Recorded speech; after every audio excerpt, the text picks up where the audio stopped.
no me da patología, pues no. Si mi hígado está bien, lo elimina, pues perfecto, pero igual sí me está interfiriendo en algo, y esto se tiene que mirar. Vamos a entrar a la parte importante de la conferencia un poco, ¿no? Lo que a mí me gusta más. Lo que pasa es que últimamente estudiando el hígado y todo esto también me está apasionando mucho, ¿no? Y cuando entramos en el intestino y las bacterias que tenemos ahí, aún más. Pero quizás lo que me hizo acercarme a los pacientes de fatiga crónica fue la sospecha de que realmente la inmunidad ahí algo estaba haciendo erróneo, o bien o mal, pero algo estaba pasando. Las infecciones y la inmunidad, pues es muy importante. Incluso hoy en día es considerado patrón para estudiar si una persona será longeva o no. Porque se ha visto que a partir de los 70 años, si una persona conserva su inmunidad buena, funcionalmente, trabajando bien, esa persona llegará lejos, muy lejos, porque no tendrá enfermedades que pongan en riesgo su vida. Todo depende de la inmunidad, porque la inmunidad es el rector y vigilante de la normalidad y de la salud. Él es el que controla, el que vigila, el que sabe lo que a mí me va bien y que me va mal, el que mira que mis células estén bien hechas, el que decide qué es lo que se tiene que eliminar y qué no. Esto es lo que hace la inmunidad. Pero la inmunidad, como parte de la medicina, para mí, es la gran desconocida. Porque lo que yo estudié en mi carrera, poco me sirvió para entender qué hacía la inmunidad. Pero tampoco no podía preguntar más, porque nadie me sabía contestar. Hoy en día sabemos mucho de la inmunidad, pero tampoco no se publica mucho. No interesa. Cuanto más sabemos de la inmunidad, más importancia tiene, más importancia dentro de todas las enfermedades tiene su papel, porque es el que controla, vigila mi normalidad y mi salud. Cualquier situación que altere mi inmunidad pone en riesgo mi salud. Y esto es importante. Es lo más importante. La alimentación, el modo de vida, la genética, evidentemente, la información genética que llevo conmigo, harán que tenga un correcto funcionamiento de esta inmunidad. Ambientes artificiales, cuanto más química y cuanto más cosas extrañas a mí entren en contacto conmigo, situaciones estresantes que rodean mi inmunidad celular, y cuanto más veces entra en actividad esta inmunidad, más podré provocar un agotamiento en su respuesta, tanto en células como en funcionamiento. Podrá haber un desequilibrio en las subpoblaciones de linfocitos y esto provocará que sea cada vez menos eficaz.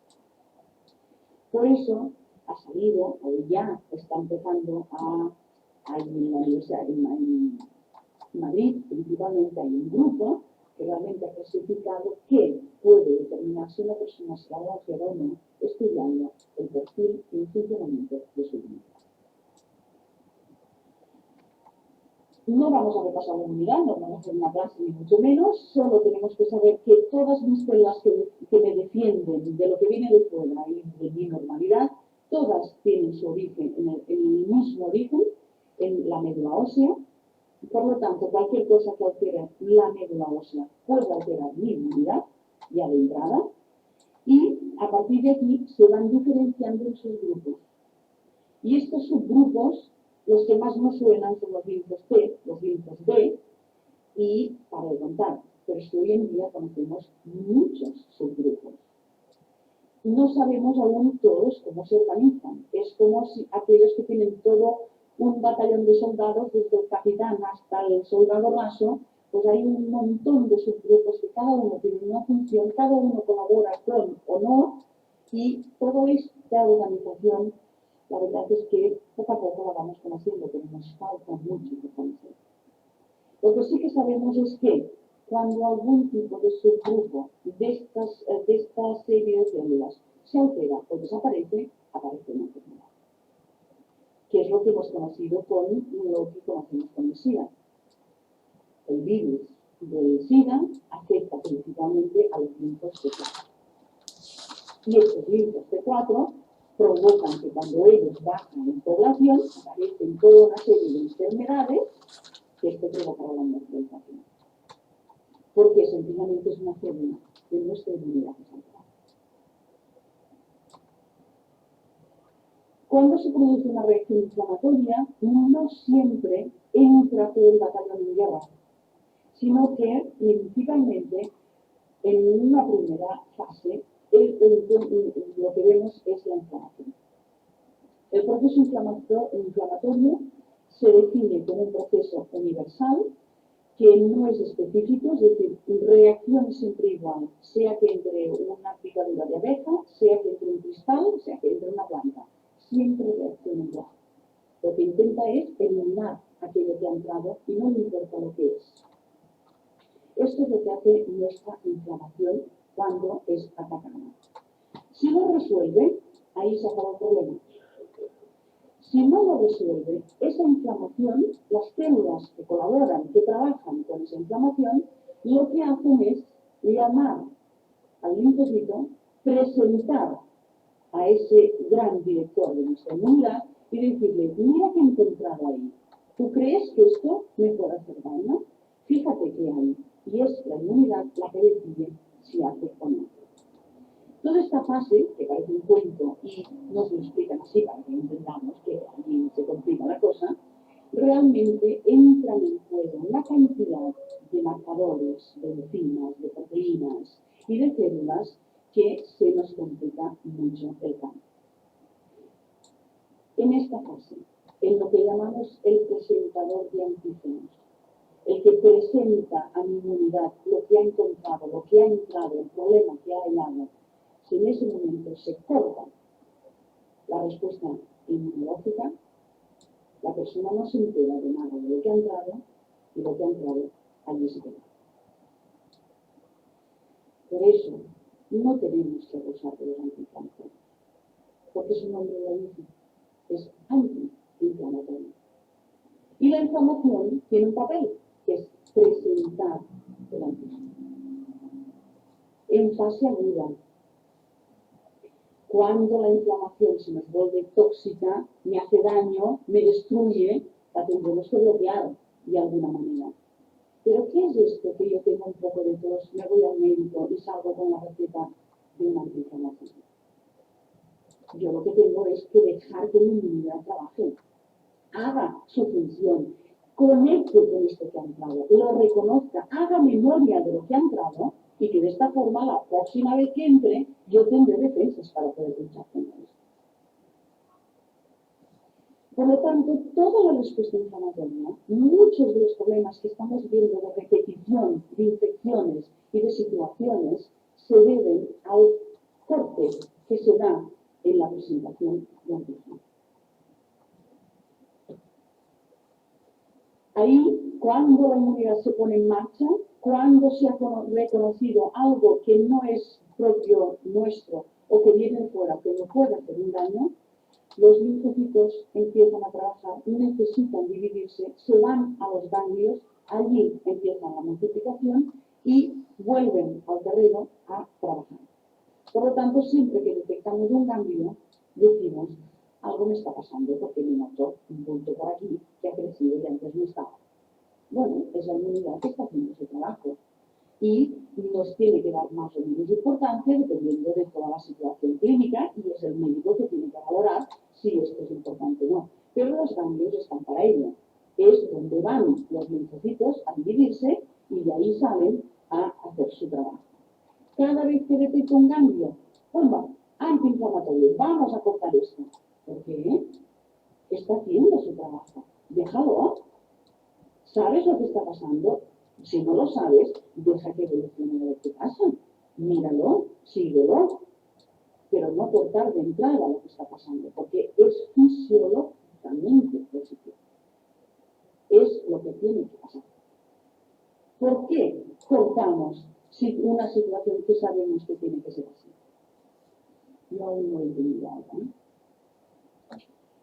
Cuando entra un virus en nuestro organismo, ¿cómo se detecta que es un virus o no? Pues sencillamente una gota de sangre se mira y sabemos que cuando entra un virus tengo que los T8 citotóxicos suben, los natural killers suben y los T activos suben. Es decir, son tres diferentes células de estos linfocitos que hacen su trabajo y esto se ve en una analítica. ¿Quién hace esta analítica? Nadie. ¿Qué médico lo pide para saber qué tipo de bacterias o qué infecciones tienes? Nadie. ¿Por qué? Pues no lo sé. Porque los laboratorios están preparados para hacerlo. Y ellos lo podrían hacer. No sé. Pero así nos lo dicen los libros, ¿eh? Es decir, que tú sabes si hay una infección vírica solo teniendo que estas subpoblaciones de linfocitos están arriba. Y ya, ¡pum!, ya sabemos, la inmunidad ahí está trabajando contra el virus. Y aquí es un gráfico, nos miró. Esto yo lo he aprendido así. Es decir, los antiinflamatorios, el abuso tan exagerado de cortar nuestra respuesta fisiológica de defensa, hace que mi defensa piense que ha solucionado un problema, que no ha entrado nadie, porque nadie le ha presentado lo que hay. Y entra el virus, entra la bacteria y nadie la ataca. Y cuando la inmunidad se da cuenta, porque tiene sus días extras, se da cuenta de que realmente tiene un enemigo ahí, ha entrado un elemento extraño, ya es muy grande el efecto que se produce. Y ahí es cuando entra una inflamación crónica que no termina. Porque no consigue, no se ha hecho bien la vía de reconocimiento y la puesta en marcha de todo el batallón de guerra. Y entonces no es eficaz en su lucha. ¿Qué infecciones solo están pasando en grande debido a esta situación? La familia de los herpes. El herpes 1, el herpes 2, el herpes 6, el herpes 7, que los que estáis dentro de la asociación ya habéis oído hablar de ellos, y el Epstein-Barr, que es el herpes 4, y el citomegalovirus, que es el herpes 5. Es decir, son estos virus, todos son de la misma familia, que ahora están encantados de la vida porque han encontrado una casa para vivir y que nadie les enfada, ni nadie les puede hacer nada, que es nuestro organismo. Por eso ahora vemos tantísima gente que es Epstein-Barr positivo, o que tiene el citomegalovirus, o que tiene el herpes 6, o que pasa no una varicela, sino que pasa 2 zósteros o 3 que nunca se había visto hasta ahora. Y ahora está pasando. Es decir, que hemos creado una situación que es fantástica para los niños y para que ellos se queden, porque están felices. Entre que nuestro cuerpo es un poco tóxico, va mal oxigenado porque casi no nos movemos y encima nadie los ataca porque a la mínima que tengo algo, me tomo el antiinflamatorio, corto la respuesta inmunológica, pues ¿para qué se van a ir? Si es que son felices ahí. Otros virus ya conocidos, los de la hepatitis C, D y los del SIDA, son virus ya conocidos que cuando entran ya no se van. Los otros virus, los herpes, todo el mundo sabe que de tanto en tanto pues te va saliendo. Quien tiene, pues las mujeres cuando les viene la regla, pues les sale la puta. Es decir, son virus que pueden ir reapareciendo. Todos los herpes lo hacen. Y unos más que menos, según donde se encuentren, van a dar problemas. Y van a dar muchos problemas a la comunidad. Hoy en día tenemos, los laboratorios pueden mirar todo lo que queramos. No pedirlo es cosa del médico. Y pedirlo también. Es decir, los laboratorios están preparados para que podamos ver qué bacterias y virus están en contacto y si mi tipo de anticuerpos y mi reactividad de anticuerpos está aún trabajando con estos humanos. Y tenemos una gran batería de todo lo que podemos ver. Por lo tanto, no usarlo, yo no sé por qué no se usa, pero existe. Ahora, claro, tú lo vas a pedir en un laboratorio y hace unos años atrás, no muchos atrás, una analítica de estas te costaba 800 euros, porque nadie lo tenía. Lo enviabas a Francia y te valía 40. ¿Por qué esta diferencia? Porque allá se usan, aquí no. Por lo tanto, aquí les pagábamos porque tenían que montar todo el sistema por un análisis que se pedía cada 2 años. En cambio, ¿qué nos era más fácil? Coger la sangre y enviarlo fuera.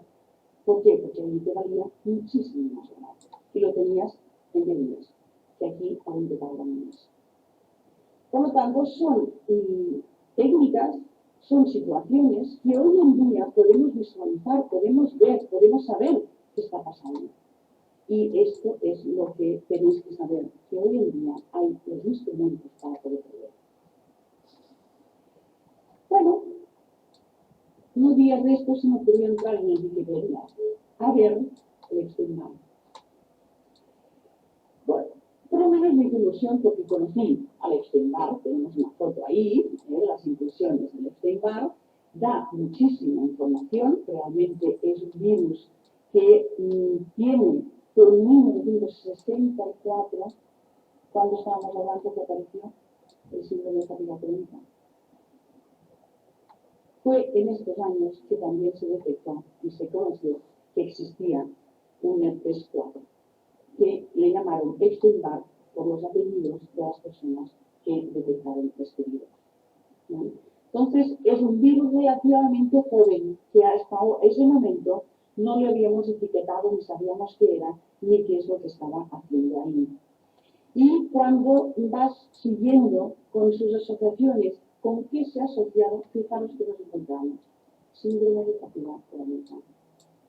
Es decir, es un virus que cualquier persona que se sospecha que tiene esta síndrome tiene que ser evaluado que no tenga este tipo de virus. Porque es bajo con esta enfermedad. Porque es un virus que está ahí y continuamente está ahí, está ahí, está ahí. Y esto hace que la inmunidad se desgaste, aparte de los problemas que puede dar. De referencias hay bastantes, pero una que me llama la atención precisamente por uno de los enfermos que conocemos, de que cursa en los síndromes de fatiga crónica, se ha visto que las inmunoglobulinas N no desaparecen. Cosa que todos los libros de inmunología te decían que las inmunoglobulinas N, cuando había terminado el primer contacto, desaparecían. Es decir, las inmunoglobulinas son las defensas mías que yo fabrico para atacar cualquier organismo. Pues resulta que con este virus se habían encontrado pacientes que después de años de haber estado en contacto con este virus seguían teniendo inmunoglobulinas N. Ya nos están diciendo, o ya estamos viendo, que realmente la inmunidad no es como los libros nos explicaban, algo está pasando ahí que no sabemos, algo realmente está alterando esta inmunidad cuando existen estos virus en el organismo. Otras infecciones que se ha visto que pueden causar y provocar estas enfermedades es la presencia del estafilococo crónico, con estas reapariciones de amigdalitis, faringitis, etcétera, etcétera. ¿Quién no recuerda de hacerlos? Esas entonces ahí tenemos que nuestra inmunidad podía tener un problema y otros, como el de la tuberculosis, que también puede dar problemas a largo plazo de inmunológicos. Por lo tanto, cualquier sospecha de que hay un problema inmunológico y que puede haber algún elemento que ha provocado esta alteración, se tiene que evaluar, se tiene que ver qué está pasando ahí. No puedo solo quedarme en la sospecha, porque los instrumentos los tenemos, no todos.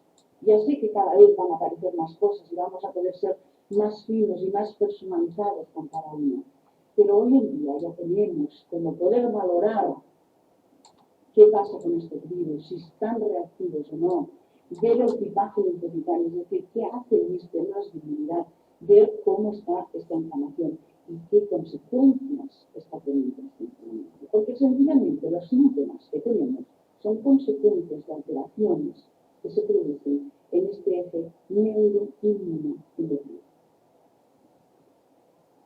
Aquí tenéis un ejemplo, por ejemplo, de cómo te llega un tipaje necesitario y con estas columnas, con todos los números, etcétera, etcétera, y ahí es el médico entender esto que quiere decir, esto que juega y cada uno lo que hace, ¿vale? Entonces, no es que sea sencillo, pero es que el problema es que a mí, como médico, nadie me ha formado. Me tengo que buscar la vida para entender esto. Y buscarme la vida quiere decir irte al extranjero, irte a estudiar fuera, ir a buscar y estar continuamente encima de qué es lo que está saliendo, qué aparece, qué es lo que significa. Porque hay columnas aún hoy en día que no sabemos qué, pero están. Es decir, que son cosas que relativamente en el tiempo llevamos muy poco tiempo trabajando en ello y que cada vez sabemos más, pero no tenemos que esperar a saberlo todo para realmente beneficiarnos de todo este conocimiento. Se puede estudiar también qué es lo que está pasando con la inflamación, qué está afectando, y yo no entiendo por qué nos quedamos aún con la velocidad de sedimentación globular me sube o me baja y nadie más me pide cómo están todas mis proteínas de la inflamación. Y lo bueno es encontrar a alguien que me sepa explicar qué quieren decir. Vamos a entrar en los perpetradores. Ahí sí que nos vamos a encontrar todos muy identificados. El tubo digestivo. Ahí sí que dan demasiadas. Porque el tubo digestivo es todas estas bolitas y estas flechas que tenemos en este gráfico de aquí, nos están mostrando células de la inmunidad que se encuentran detrás de la pared del intestino. Es decir, el 70% de las células de inmunidad se encuentran haciendo barrera y detrás de la mucosa, desde la boca hasta la nuca. Es decir, la gran problema, la fuente de más problemas para mi inmunidad siempre suele ser el tubo digestivo. Y por eso tenemos tantas células de inmunidad ahí. Por lo tanto, cualquier problema que tengamos en una parte de mi tubo digestivo va a tener una gran repercusión en la inmunidad. Y ahí es lo que hace que los síntomas pequeñitos, que yo me encuentro más o menos bien, el día que tengo una diarrea o el día que algo me sienta mal, aquello me acaba de cortar el pelo. Y ahí aparecen las intolerancias. Y ahora soy intolerante a no sé qué. Y ahora me han dicho que me haga un análisis de no sé qué y me ha salido que soy intolerante al kiwi. Y me han dicho que no puedo tomar leche de vaca. Y empiezo a tomar leche de soja y al cabo de unos años, no, es que ahora eres intolerante a la leche de soja. Y dices, bueno, ¿qué faig? ¿Vale? Es decir, ese intestino poroso, esa patología inflamatoria crónica que se produce en el intestino, provoca que en vez de ser una pared sellada, que yo escojo y filtro y entra para adentro lo que realmente yo necesito y como, allí entra de todo, sin control, sin saber de qué, y entonces la inmunidad tiene que estar parando, bloqueando, dividiendo y decidiendo si esto es bueno o no es bueno, y al final dice, pues no lo quiero.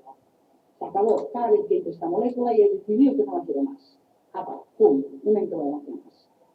Es decir, que lo que hoy en día se conoce como intestino poroso, o el leaky gut en inglés, está dando no una patología en sí, sino que está multiplicando las circunstancias, los síntomas de otras enfermedades que cursen con este síndrome del intestino poroso.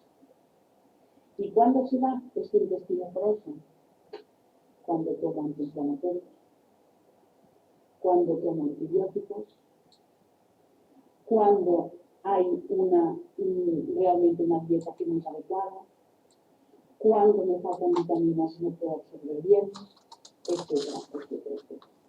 Ahí empiezo que claro, después de comer me hincho, me tira el estómago, no puedo comer más, estoy 3 horas para que me baje esa comida y no me baja, vuelvo a escribir que me tengo que coger a la taza del váter, etcétera, Es decir, el mal funcionamiento del tubo digestivo es un multiplicador de todos mis sintomatología. ¿Y a quién le gusta vivir en el tubo digestivo? Al herpes simple. El citomegalovirus, que es otro de estos herpes que entran en la juventud, le encanta vivir en el colon. Le encanta vivir en esta zona y a la mínima que aquí se te ocurre tomar un poco de antiinflamatorios o tienes una ligera alteración de la flora intestinal, fiesta mayor. Él se hace fuerte, empieza a mantener ahí una inflamación, provoca que esta barrera se nos vaya deshaciendo y realmente terminas que no sabes si comer, si beber, qué como, qué dejo de comer, todo me sienta mal, no puedo ir al baño, ahora voy demasiado, etcétera, etcétera, etcétera. Y muchas veces este es el virus que nos mantiene en este jaque de que no puedo tolerar, no puedo comer, no estoy bien.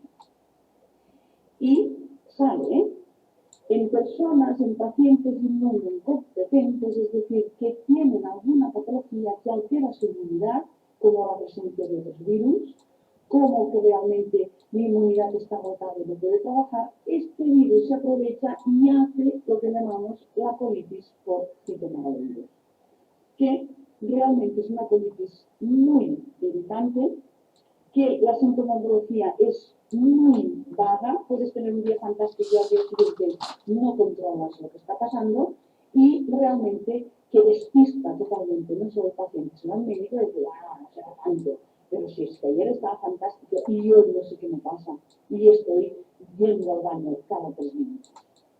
Es decir, es un microorganismo oportunista. Él se ha hecho fuerte, ha conseguido reactivarse debido a la debilidad que ha habido en el sistema inmunitario. Por lo tanto, el tubo digestivo,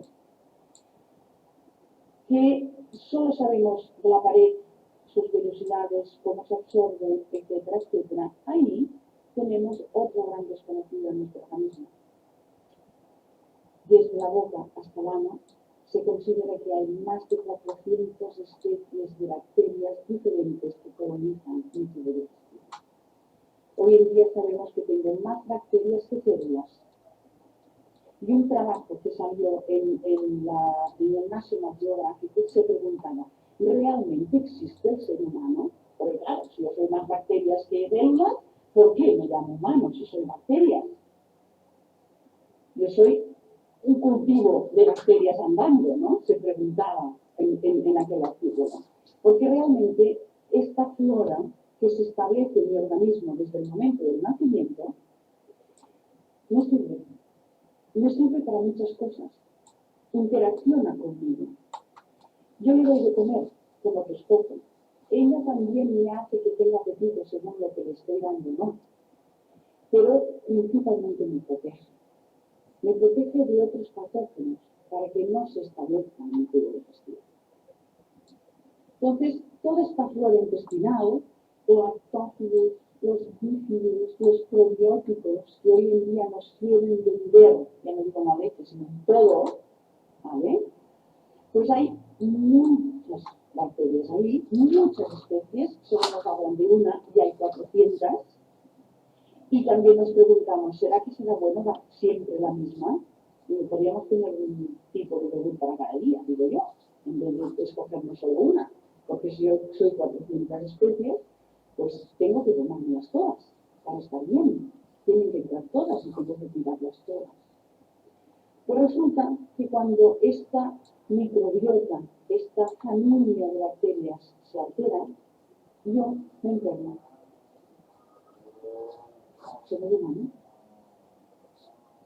Yo me enfermo, es decir, que tenemos que mantener esta flora intestinal, esta flora en buenas condiciones. Y además sabemos que las que están en el estómago no pueden estar en el intestino delgado. Las que están en el colon no pueden estar en el intestino delgado, porque cada una en su lugar hace un papel y hace una cosa. Y si las del colon están en el intestino delgado, yo voy a tener más flatulencia. Si las de estómago no están en su sitio, yo no consigo hacer el ácido bien y tengo gastritis, y el helicobacter del pobre se lo quiere cargar todo el mundo, dando antibióticos y te lo limpias todo, ¿vale? Entonces, ya no soy humano, porque si yo como humano soy 400 especies y me las cargo todas, entonces, ¿qué son? Claro, si yo me cargo todas las bacterias y llegan otras, la gran mayoría son patógenas. La gran mayoría no van a provocar enfermedades. Ya no van a hacer lo que estaban haciendo las otras. Ya no me van a dejar comer bien la leche. Ya no voy a tolerar según qué. Y voy a hacer que mis digestiones sean totalmente ineficaces, se provoquen flatulencias, creas gas, el gas altera la pared y sigue la inflamación. Entonces, no tan solo es importante mantener mi tubo digestivo bien y mis paredes, sino mi flora intestinal tiene que estar perfecta y en su sitio. Si no se consigue esto, yo no puedo funcionar. Y si yo tengo una enfermedad, me la va a multiplicar. Y lo sabemos. Es que lo gordo del asunto es que lo sabemos, porque todo el mundo sabe que después de tomar antibióticos aparecen cándidas, me siento mal, no tolero no sé qué, y seguimos tomando sin precaución de que si yo necesito un antibiótico, tengo que cuidar mi flora intestinal, porque sé que con este producto, que me puede ir muy bien para un resfriado, me puede alterar mi flora intestinal. Y esto va a tener consecuencias. Por lo tanto, hoy en día sabemos que el tubo digestivo va a ser uno de los grandes problemas que van a tener todas estas enfermedades. Si no, preguntaros a vosotros mismos qué pasa con nuestro tubo digestivo. Cuando entras en disbiosis, ya nos vamos a las 3000 y pico, es decir, realmente estudiar la flora, su papel, qué hace y la importancia que tiene con las enfermedades es algo que estamos empezando ahora. No sabíamos nada de ella. Si la matábamos, bueno, si no, le vendrá otra. No le dábamos realmente la importancia. Sí que sabíamos que de pequeñitas nos daban el lácteo cuando teníamos diarreas o no comías bien. ¿Y qué ha pasado con el lácteo? ¿Por qué no damos más? ¿Eh? ¿Por qué no se tiene en cuenta todo esto? Porque dentro de las patologías, mi tubo digestivo es fundamental. Va a mantener la inflamación. Va a permitir que entren cosas dentro de mi organismo que no tendrían que entrar. Y va a impedir que cosas que yo necesito no entren, como las vitaminas. Porque si hay fermentación en mi intestino, las vitaminas se van a desnaturalizar. Y ya me puedo tomar kilos de vitaminas que no va a entrar nada, porque fermentan ahí y se van. Por lo tanto, esta zona, que para mí es fundamental porque es la que me alimenta, la que me da todo, si no está bien, realmente yo no puedo mejorar. ¿Y qué pasa? ¿Toda la medicación por dónde va? Por vía oral. ¿Cómo sabes que se absorbe si tu intestino no está bien? ¿Qué sabes qué pasa? ¿Realmente es eficaz toda la medicación que estamos tomando si yo tengo mal mi intestino? ¿Entra realmente como tendría que entrar? ¿Llega donde tiene que ir? Ahí está otro gran campo de batalla. Es decir, muchas veces tú detectas un virus, trabajas la inmunidad, consigues calmarla, etcétera, etcétera. Y el tubo digestivo, para mí, en este momento, es el que realmente nos está dando más guerra. Cuesta cambiar los hábitos. Di a una persona que tiene que tomar fibra bien hecha, que no puede ser tal, que cuidado con la pasta, que cuidado con los manzanas, que cuidado con la Coca-Cola, que cuidado con la química, etcétera, etcétera.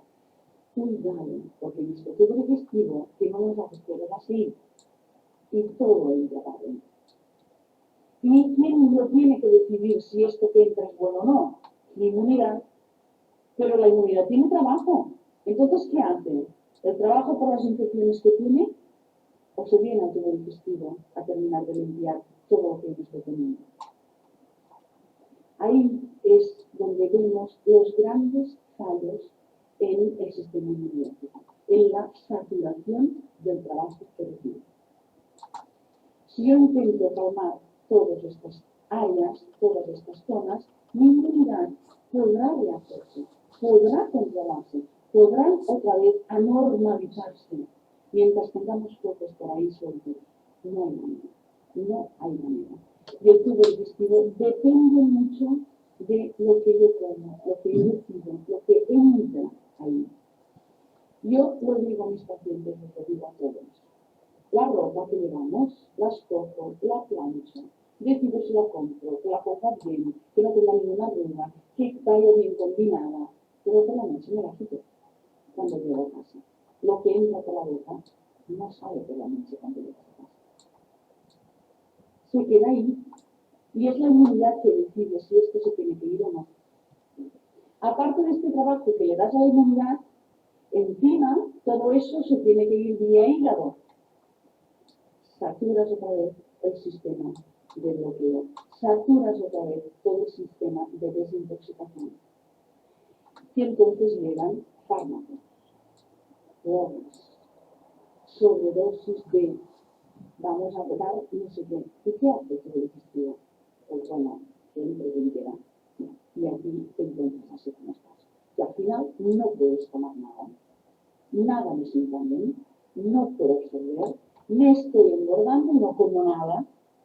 ¿Sí? Es decir, son todas esta disbiosis intestinal, todo este intestino que realmente multiplica por lo que queráis la sintomatología de una enfermedad que quizás podríamos controlarlo de otra forma. Pero hay toda una serie de factores que hoy en día se han encontrado y hacen que todas estas enfermedades realmente cuesten mucho de tirar adelante. Bueno, aquí os presento otro de los oportunistas, la cándida. ¿Quién no la conoce, la candidiasis?